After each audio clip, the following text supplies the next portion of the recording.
అచ్చ తెలుగంటి పెదవుల్ని వెలుగంటి బుగ్గల్ని దగ్గరగా చూశాను నేనే. పచ్చి పసుపంటి పాదాల్ని పాలంటి గుండెల్ని పిచ్చెక్కి చూశాను నేనే. చూశానేనే చూశానేనే అందం మొత్తం చూసేశానే.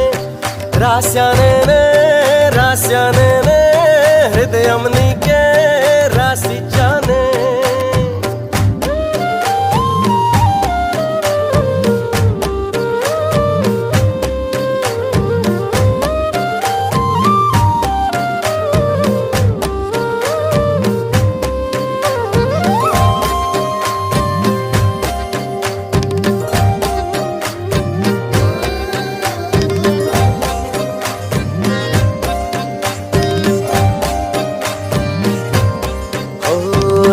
కళ్ళలో